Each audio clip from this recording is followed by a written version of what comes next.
अपने आचरण की इतनी खुशबू फैला देती है कि लोगों का मुंह बड़ाई करते करते नहीं थकता। जब बेटी की बड़ाई होती है ना तो माँ बाप का सीना फूल करके गदगद हो जाता है।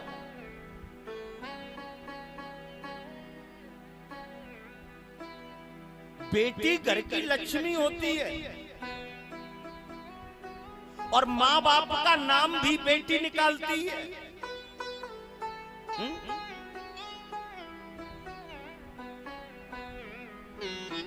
सरयाती आज अपने राज्य में ढिंढोरा पिटवा करके कहने लगे मेरी बेटी एक अंधे बूढ़े जर्जर महात्मा की सेवा कर रही है। सरयाती ने अपनी बेटी के स्वागत में एक बहुत बड़े यज्ञ का प्रोग्राम रखा, बहुत बड़ा यज्ञ किया और सरयाती सबसे कहने लगे इस यज्ञ में मेरी वो बेटी आ रही है जिसका विवाह में अंधे बूढ़े महात्मा चमन ऋषि के साथ में करके आया था।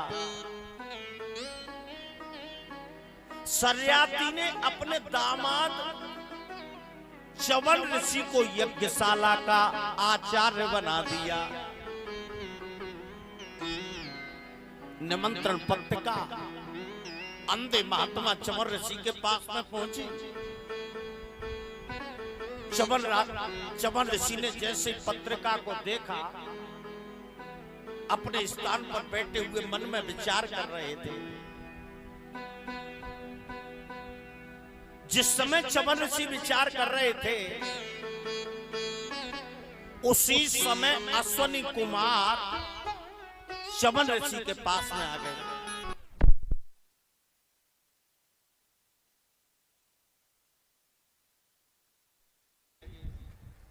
आज महाराज श्री सुखदेव जी कहते हैं कि हे राजा चमन ऋषि के पास में अश्वनी कुमार आ गए।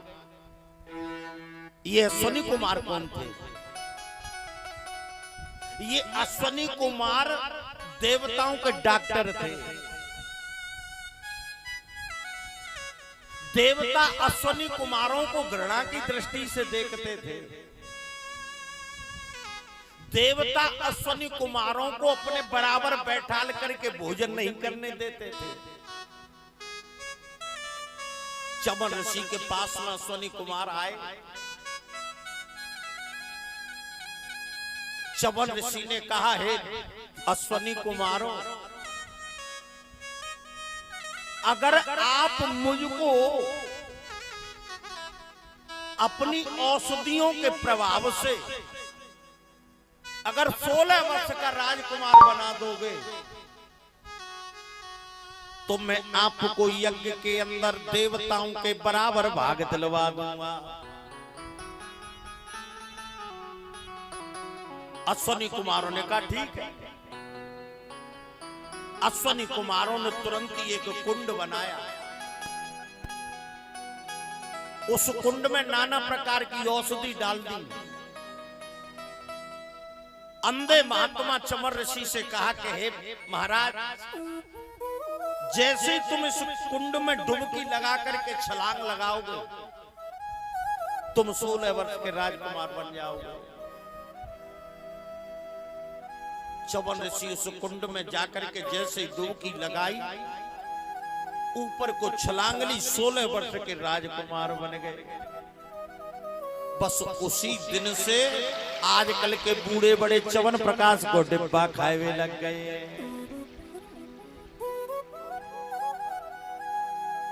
पहले खाते थे अब तो नाना ब्रांड चल गई है। यज्ञ प्रारंभ होने का समय आया। 16 वर्ष के राजकुमार चमन ऋषि अपनी पत्नी सुकन्या को लेकर के अपने ससुर सरयाती की यज्ञ की तरफ जाने लगे। आज सरयाती यज्ञशाला के द्वार पर खड़े हुए हैं। हाथों में पुष्पों की माला लेकर के बैंड बाजों के साथ सारे लोगों से कह रहे हैं कि भैया आज मेरी यज्ञ में वो बेटी आ रही है जिसका विवाह में एक सोले वो जिसका विवाह में एक अंधे महात्मा के साथ में करके आया था। मेरी इस यज्ञ में वो अंधा बूढ़ा जर्जर महात्मा चवर ऋषि भी आ रहा है।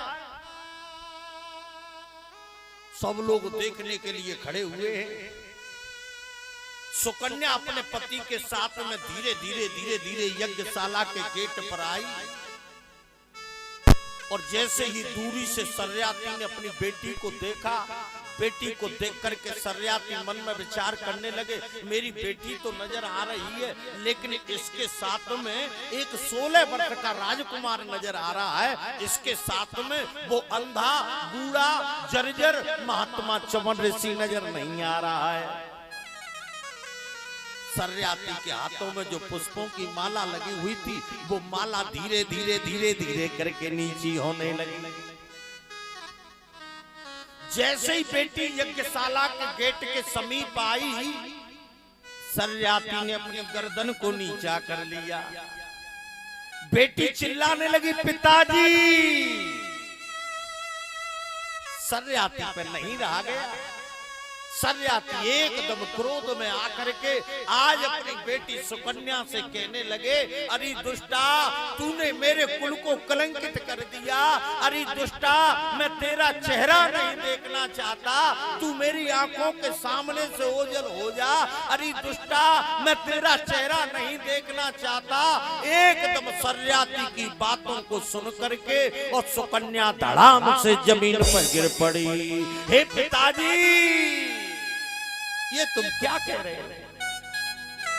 सर्याती कहने लगे, दुष्टा, मैं तेरा विवाह एक अंधे बूढ़े जर्जर महात्मा चवन ऋषि के साथ में करके आया था और तू एक 16 वर्ष के राजकुमार के साथ मेरी यज्ञ में आई हुई है। मैं तेरा चेहरा नहीं देखना चाहता। सुकन्या धड़ाम से जमीन पर गिर पड़ी। अब तो सर्याती हाहाकार कर रहे हैं। उसी समय अश्वनी कुमार आ गए। अश्वनी कुमारों ने आकर के सर्याती से कहा, महाराज चिंता मत करो, तुम अपनी बेटी को दोष मत दो। तुम्हारी बेटी एकदम शुद्ध है, पवित्र है। तुमको मालूम नहीं है, तुम्हारे सामने जो 16 वर्ष का राजकुमार खड़ा हुआ है, ये तुम्हारा ही दामाद अंधा बूढ़ा जर्जर महात्मा चवन ऋषि है। हमारे द्वारा बनाए हुए कुंड में स्नान करने से आपके दामाद 16 वर्ष के राजकुमार बन गए हैं। पिताजी ने जैसे इस प्रकार से सुना, अपनी बेटी के लिए इस तरह से हाथों को फैला दिया और कहने लगे, पुत्री कुला हो,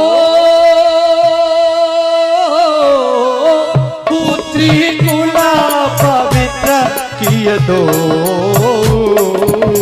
पुत्री कुला पवित्र किए दो, पुत्री कुला पवित्र किए दो। सुसवत अस कही सबको, सुसवत अस कहे सबको। आज महाराज सर्याती ने अपनी बेटी सुकन्या को छाती से लगा लिया। हे बेटी, आज तूने मेरे कुल को पवित्र कर दिया। हे बेटी, मुझको माफ कर दे। सर्याती को यज्ञशाला में भेज दिया, चवन ऋषि को यज्ञशाला में भेज दिया। प्रतिज्ञा के अनुसार चवन ऋषि अश्वनी कुमारों को भाग देने के लिए तैयार हो गए। उसी समय इंद्र आ गए। इंद्र ने आकर के चवन ऋषि से मना किया, अश्वनी कुमारों को हमारे साथ भाग मत दो। लेकिन चवन ऋषि नहीं माने। इंद्र अपने वज्र का प्रहार करके और चवन ऋषि को मारना चाहते हैं, लेकिन चवन ऋषि ने मंत्र पढ़ करके ऊपर की तरफ फेंक दिया और इंद्र का हाथ खड़ा का खड़ा रह गया।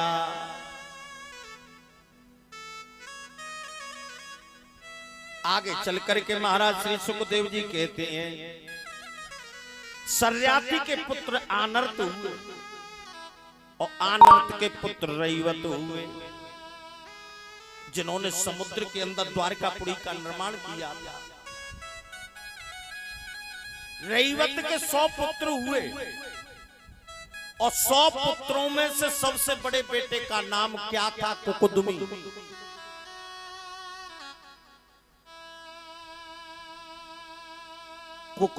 कुकुदमी की बेटी का नाम था रेवती। कथा को ध्यान से सुनना। सर्याती के पुत्र आनर्त हुए और आनर्त के पुत्र महाराज रैवत हुए। रैवत के पुत्र महाराज कुकुदमी हुए और कुकुदमी की बेटी का नाम था रेवती। एक बार कुकुदमी अपनी बेटी रेवती का विवाह करना चाहते हैं। कुकुदमी अपनी बेटी के लिए सुयोग वर देखते रहे, लेकिन कोई नहीं मिला। एक दिन कुकुदमी ब्रह्मा जी के पास में पहुंच गए। कहने लगे, महाराज मैं अपनी बेटी का विवाह करना चाहता हूं, सुयोग्य वर बताओ। ब्रह्मा जी कहने लगे, हे कुकुदमी, तुमको यहां आए हुए 1 दिन हो गया और 1 दिन के अंदर मृत्यु लोक पर 4 युग निकल गए हैं। ब्रह्मा जी के 1 दिन कब होता है मालूम है? ब्रह्मा जी के 1 दिन में हमारे तुम्हारे यहाँ 4 युग निकल जाते हैं। इस समय तुम्हारे समय का कोई राजा नहीं है। केवल भगवान श्री कृष्ण के बड़े भैया बलदेव जी के साथ में तुम अपनी बेटी का विवाह कर देना। ब्रह्मा जी के कहने पर कुकुदमी तुरंत ही आए। कुकुदमी ने अपनी बेटी रेवती का विवाह बलराम जी के साथ में कर दिया और जैसे ही विवाह किया तो रेवती मैया 16 हाथ की और बलदाऊ भैया छोटे। बलदाऊ भैया मन में विचार करने लगे, कोई मजाक करे या नहीं करे, लेकिन हम कन्हैया मजाक करेगा नहीं मानेगो। कन्हैया बार बार कहेगो भैया भाभी बड़ी और भैया छोटे। तो दाऊ भैया ने अपने हल मूसल को लेकर मैया रेवती के कंधा पे रख के एक झटका मार दिया और तुरंत ही रेवती मैया बीच में से झुक गई। और देख लो, आज भी दाऊ जी के मंदिर में तुम जाओगे तो रेवती मैया बीच में से झुकी हुई मिलेंगे।